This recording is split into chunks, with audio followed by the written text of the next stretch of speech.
Facts of geography channel पर आज हम चर्चा करेंगे ब्रह्मपुत्र नदी के बारे में। जो ब्रह्मपुत्र नदी है अफवाह यानी ड्रेनेज के हिसाब से तथा जल के आयतन की दृष्टि से ये भारत की सबसे बड़ी नदी मानी जाती है। ब्रह्मपुत्र एक प्रकार की अंतर्राष्ट्रीय प्रकार की नदी है क्योंकि इसका जो प्रवाह है 3 देशों में है। ऐसी नदियाँ जिनका प्रवाह एक से अधिक देश में होता है उसे हम लोग इंटरनेशनल रिवर कहते हैं, अंतर्राष्ट्रीय नदी कहते हैं। जैसे हम लोग जानते हैं कि जो ब्रह्मपुत्र नदी का जो प्रवाह है वो चीन, भारत और बांग्लादेश में है।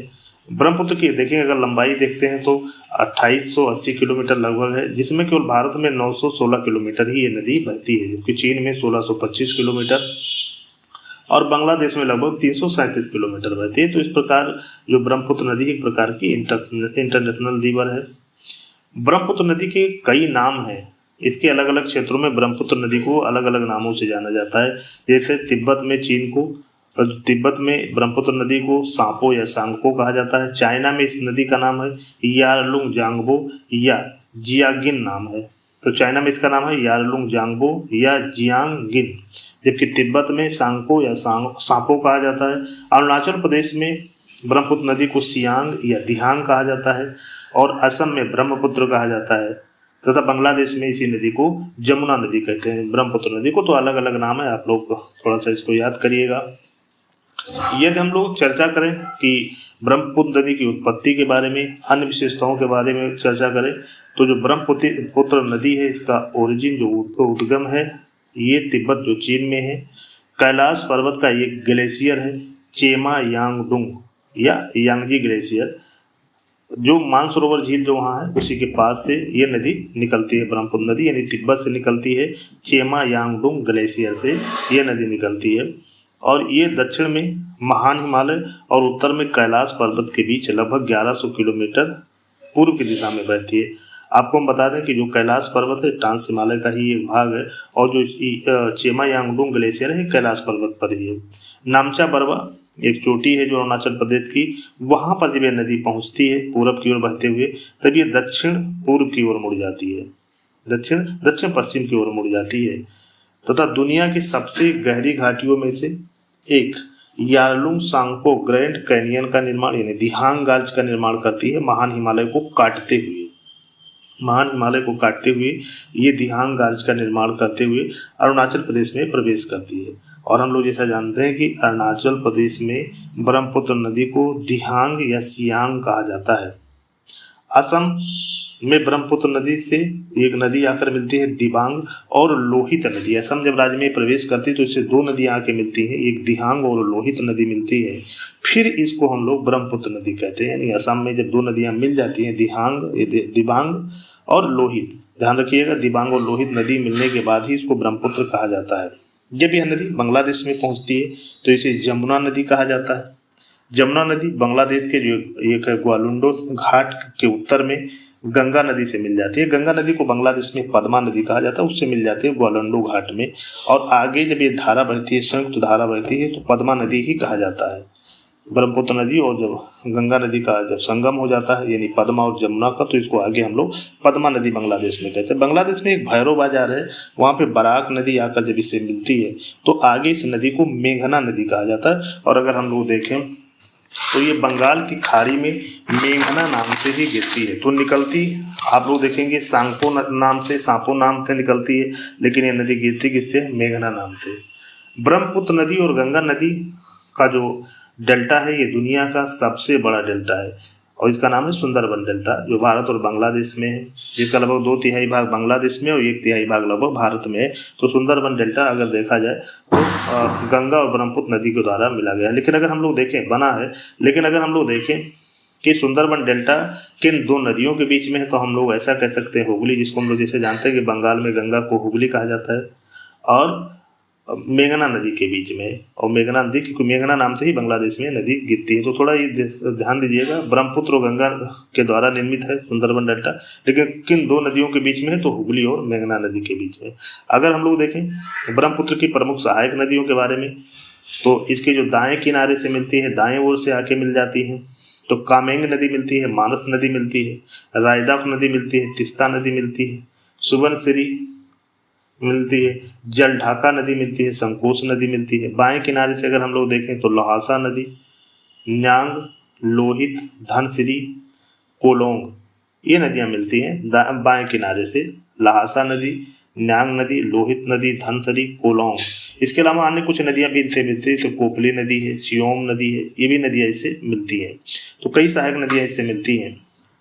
यदि हम लोग देखते हैं कि जो इसके प्रमुख शहर इसके किनारे कौन कौन से स्थित हैं, यानी जो ब्रह्मपुत्र नदी है इसके किनारे कौन शहर स्थित है, तो एक डिब्रूगढ़ है। डिब्रूगढ़ को जैसे कहा जाता है चाय की नगरी भी कहा जाता है, सिटी ऑफ टी भी कहा जाता है भारत की। पासीघाट एक है, एक नीमती है। तेजपुर, तेजपुर जो जगह है ये असम में है, ध्यान दीजिएगा ये सब जो शहर हम बता रहे हैं ये आसाम के हैं। इसे पूर्व का सांस्कृतिक नगर भी कहा जाता है तेजपुर को, और ये सैनिक और सामरिक दृष्टि से भी बहुत महत्वपूर्ण है। गुवाहाटी जो ब्रह्मपुत्र नदी पर स्थित सबसे बड़ा शहर है असम में। ये कामाख्या जो मंदिर है यही गुवाहाटी में ही है। इसके अलावा जो जोरहट है, धुबरी है, धुबरी तो बांग्लादेश के एकदम निकट है। ये सारे शहर आसाम के ही हैं। इसके अलावा जो सिलचर है, सिलचर के बारे में जैसे आप लोग जानते हैं जो हमारा यहाँ पूर्व पश्चिम गलियारा जो सड़क मार्ग है उसका सबसे पूर्वी स्थान भी है। तो ये प्रमुख शहर हैं जो ब्रह्मपुत्र नदी घाटी पर स्थित है। ये असम में जो सादिया से लेकर धुबरी तक का जो ब्रह्मपुत्र नदी होती है रैंप घाटी में बहती। ध्यान दीजिएगा थोड़ा इस चीज़ को कि आसाम के जो सादिया है से लेकर धुबरी तक जो जगह है ब्रह्मपुत्र नदी रैंप घाटी में बहती है। और रैंप घाटी के उत्तर में अगर हम लोग देखें तो महान हिमालय है जो हिमालय पर्वत है, और दक्षिण में शिलांग पठार है। असम में ब्रह्मपुत्र नदी अगर देखा जाए तो गुम्फित जलमार्ग बनाती है, और गुम्फित जलमार्ग में अगर हम देखें तो कई द्वीप स्थित है, कई आइलैंड स्थित है। असम में हम देखेंगे जो माजुली आइलैंड है ये भारत का सबसे बड़ा नदी द्वीप है। इसके अलावा दुनिया का सबसे बड़े नदी द्वीपों में कहीं कहीं आप लोग लिखा हुआ है कि माजुली द्वीप दुनिया का सबसे बड़ा नदी द्वीप है, लेकिन वास्तव में देखा जाए तो दुनिया का सबसे अधिक जनसंख्या वाला नदी द्वीप है। और सबसे बड़ा जो नदी द्वीप है वो ब्राज़ील का बनानाल द्वीप है। ब्राज़ील का बनानाल द्वीप दुनिया का सबसे बड़ा द्वीप है। माजुली द्वीप पे हमने वीडियो भी बनाया, उसको भी आप लोग देख सकते हैं जो आप लोग के प्ले लिस्ट में दिया हुआ है। इसके अलावा एक द्वीप और इसमें है जो प्रमुख, उसको उमानंद द्वीप कहते हैं।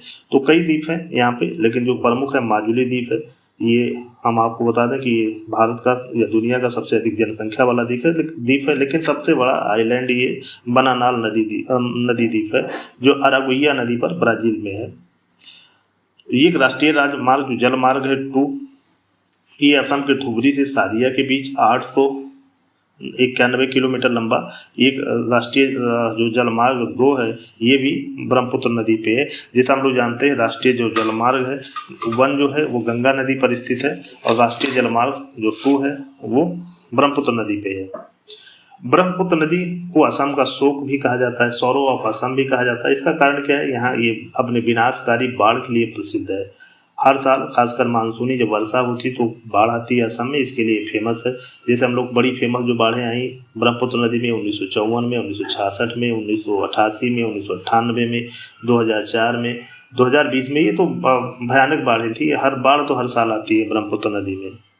ब्रह्मपुत्र नदी का थोड़ा सा हम लोग इतिहास अगर हम लोग देखें तो ब्रह्मपुत्र शब्द अगर हम लोग देखें तो संस्कृत भाषा से लिया गया है जिसका अर्थ होता है ब्रह्मा का पुत्र। आपको मैं बता दूं कि नदियां अक्सर स्त्रीलिंग होती हैं, स्त्रियों के नाम पे होता है, लेकिन ये ब्रह्मपुत्र एक ऐसी नदी है जो पुरुषों के नाम पर है। और असम की लोक परंपराओं में इसका बहुत ज़्यादा महत्व है ब्रह्मपुत्र नदी का। थोड़ा सा देखें 13वीं और 19वीं शताब्दी में यह अहोम जो साम्राज्य हुआ करता था पुराने ज़माने में उसकी जीवन रेखा भी कही जाती थी। 19वीं शताब्दी में अंग्रेजों ने ब्रह्मपुत्र नदी घाटी में चाय की खेती करवाई, और कहा जाता है कि ब्रह्मपुत्र नदी घाटी में जो पेट्रोलियम की सबसे पहले खोज हुई, और प्रमुख पेट्रोलियम उत्पादक और प्राकृतिक गैस का उत्पादक क्षेत्र भी है ब्रह्मपुत्र नदी घाटी। स्वतंत्रता के बाद बाढ़ नियंत्रण के लिए, सिंचाई के लिए, जल विद्युत निर्माण के लिए ब्रह्मपुत्र नदी घाटी में कई परियोजनाएं भी बनाई गई हैं। एक हम आर्थिक महत्व देखा जाए तो हम लोग जानते हैं कि असम में धान की खेती खूब होती है, चाय की खेती होती है। चाय जानते हैं कि असम चाय का सबसे अधिक उत्पादक राज्य है भारत का। जूट की खेती होती है, मछली पालन खूब होता है असम में, ब्रह्मपुत्र नदी घाटी क्षेत्र में या ब्रह्मपुत्र में मछली पालन खूब होता है नदी क्षेत्र में। और अगर घाटी क्षेत्र में देखा जाए तो धान की खेती, चाय की खेती और जूट की खेती खूब होती है। जल परिवहन जैसे हम लोग आपको बताएं कि भारत का राष्ट्रीय मार्ग संख्या 2 है। आजकल यहाँ पे जो क्रूज पर्यटन चला हुआ है, क्रूज जो टूरिज्म चला हुआ है काफ़ी विकसित हो रहा है ब्रह्मपुत्र नदी घाटी में। भारत में अगर देखा जाए देखिएगा ये भी इम्पोर्टेंट है। भारत की कुल जो जल विद्युत उत्पादन क्षमता है, हाइड्रो इलेक्ट्रिसिटी पावर है, वो लगभग है 1.45 लाख मेगावाट अनुमानित की जाती है, जिसमें 40% क्षमता अकेले ब्रह्मपुत्र में। तो ब्रह्मपुत्र नदी भारत की सबसे अधिक जल विद्युत उत्पादन की संभावनाएं रखती है। जैसा हम लोग जानते हैं कि दुनिया में सबसे अधिक जल विद्युत उत्पादन की जो क्षमता है वो कांगो नदी में है, वो भारत में ब्रह्मपुत्र नदी में है। ब्रह्मपुत्र जो अपवाह क्षेत्र है ब्रह्मपुत्र और उसकी सहायक नदियों में। अरुणाचल प्रदेश को तो भविष्य का भारत का पावर हाउस भी कहा जाता है, क्योंकि जो ब्रह्मपुत्र तथा उसकी जो सहायक नदियां हैं उस पर बांध बनाकर विद्युत उत्पन्न करने की क्षमता, जो संभावना है, सबसे ज़्यादा अरुणाचल प्रदेश में है। तो अरुणाचल प्रदेश को भारत का हम लोग पावर हाउस, भविष्य का पावर हाउस कहा जाता है। ब्रह्मपुत्र देखिए चौड़ाई भारत की सबसे चौड़ी नदी है। अब इस पे देखिए आवाजाही के जाने के लिए काफ़ी पुलों का निर्माण किया गया है, लेकिन पुल बनाना यहाँ आसान नहीं होता। एक सरायघाट पुल बना 1962 में, ये ब्रह्मपुत्र नदी का पहला पुल था और ये उत्तरी गुवाहाटी को दक्षिणी गुवाहाटी से जोड़ता है। देखिएगा सरायघाट जो पुल है 1962 में निर्मित हुआ और ये उत्तरी गुवाहाटी और दक्षिणी गुवाहाटी को जोड़ता है। ये जो बहुत फेमस पुल अभी हाल ही में चर्चा में रहा, बोगीबील पुल। बोगीबील जो बील पुल है ये भारत का सबसे लंबा सड़क रेल पुल है। देखिए सड़क रेल दोनों एक ही पुल बनाया गया ऊपर नीचे करके। इसकी लंबाई लगभग 5 किलोमीटर है, 4.94 किलोमीटर है और ये किसको जोड़ता है, डिब्रूगढ़ को, वहाँ का एक धेमाजी जिला है उसको जोड़ता है बोगीबील पुल।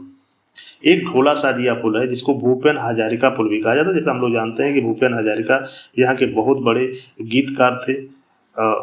भूपेन हजारिका, इनको भारत रत्न से भी सम्मानित किया गया था। इसी के नाम पे इसको जो ढोला सादिया पुल है इसको भूपेन हजारिका पुल भी कहा जाता है। ये भारत का सबसे लंबा पुल है और इस पुल की जो लंबाई है 9.15 है। ध्यान दीजिएगा, जो बोगीबील पुल है ये सड़क और रेल पुल है, जबकि ये सड़क पुल है केवल। जो आपका ढोला सादिया पुल है, भूपेन हजारिका पुल है, 9.15 किलोमीटर लंबा है।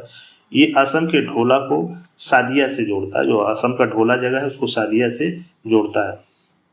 हम आपको बता दें कि भारत की सबसे जो चौड़ी नदी है वो ब्रह्मपुत्र नदी है। कुछ स्थानों पे तो इसकी चौड़ाई 15-20 किलोमीटर भी हो जाती है, इतनी ज़्यादा चौड़ी है। और सादिया को थोड़ा सा इसके बारे में और हम बता दें कि जो सादिया है इसको असम का द्वार भी कहा जाता है। अगर हम ब्रह्मपुत्र की कहा जाए औसत देखा जाए, गहराई देखा जाए तो लगभग 38 मीटर है। कहीं कहीं भी तो इसकी गहराई 120 मीटर हो जाती है, यानी बहुत गहरी नदी भी है। कुछ अन्य फैक्ट को अगर हम लोग बताएं ब्रह्मपुत्र के बारे में, तो ब्रह्मपुत्र को जो यहाँ के स्थानीय बोडो जनजाति पाई जाती है, जैसे हम लोग जानते हैं असम में बोडो जनजाति पाई जाती है, वो दोईमा कहती है ब्रह्मपुत्र को। और हम लोग जानते हैं कि ये एक पूर्ववर्ती नदी का उदाहरण है ब्रह्मपुत्र। पूर्ववर्ती नदियाँ वह होती है जो ढाल से, जो जिस रास्ते पे चलती हैं उसी पे चलती रहती हैं, भले कोई चीज़ का उत्थान हो उसको काटते हुए ये नदी बहती। तो पूर्ववर्ती मतलब जिसकी दिशा हमेशा सेम रहे। गंगा, अगर देखा जाए गंगा ब्रह्मपुत्र जो मेघना है, जो तंत्र बनता है, जानते हैं सारी नदियाँ आपस में मिल जाती है। दुनिया की तीसरी सबसे अधिक जल विसर्जन करने की क्षमता इसमें, सबसे ज़्यादा जल का निर्वहन करते हैं, जल को ये लोग विसर्जन करती हैं। लगभग अगर देखा जाए तो 16 लाख क्यूबिक फीट प्रति सेकंड है, जिसमें ब्रह्मपुत्र का योगदान 50% है। यह भारत का सबसे अधिक जल प्रवाह होता है और दुनिया में तीसरा सबसे अधिक है। अवसाद के मात्रा में देखा जाए कि अवसादों का, तलछट का, सेडिमेंट का लगभग 1.87 मिलियन टन प्रति वर्ष ये करती हैं, जो विश्व में ह्वांगहो नदी के बाद दूसरा है। यानी अवसादों के प्रवाह, अवसादों को, सेडिमेंट को प्रवाह करने में भी इनका योगदान दूसरे नंबर पे है ह्वांगहो नदी के बाद। कुछ चर्चाएं और हम आपको बता दें, चीन द्वारा हाल ही में जो जल विद्युत परियोजनाएं बनाई जा रही हैं, मेगा जल विद्युत परियोजनाएं बनाई जा रही है, खासकर 2005 में जब से जांगबू तिब्बत में पहली जल बिजली जो परियोजना चाइना ने बनाया शुरुआत की। इसके अलावा अन्य मेगा प्रोजेक्ट पर भी कार्य कर रहा है। तो नदी जल के मोड़ने की संभावना, नदी जल के कमी की संभावना भारत और बांग्लादेश दोनों देशों की है और दोनों लोग इस देश का इस प्रोजेक्ट का विरोध भी कर रहे हैं। तो इस तरीके से हम लोग देखते हैं जो ब्रह्मपुत्र नदी है ये भारत की जल प्रवाह, आयतन की दृष्टि से, विद्युत निर्माण की दृष्टि से, चौड़ाई की दृष्टि से भारत की सबसे बड़ी नदी है। हम आप लोग जानते हैं जल विद्युत का अगर देखा जाए, जल प्रवाह अगर देखा जाए औसत रूप से सबसे ज़्यादा किस में होता है, तो अमेजन नदी में होता है और उसके बाद कांगो नदी में, और उसके बाद जो तीसरा नंबर है वो गंगा, ब्रह्मपुत्र, मेघना है। तो इस तरीके से हम देखते हैं कि ब्रह्मपुत्र ये भारत की एक महत्वपूर्ण नदी है और इसको आसाम का शोक भी कहा जाता है। आशा करता हूँ ये जानकारी आप लोग को अच्छी लगी होगी। अगर जानकारी अच्छी लगी होगी तो चैनल को सब्सक्राइब करिए, लाइक करिए। धन्यवाद।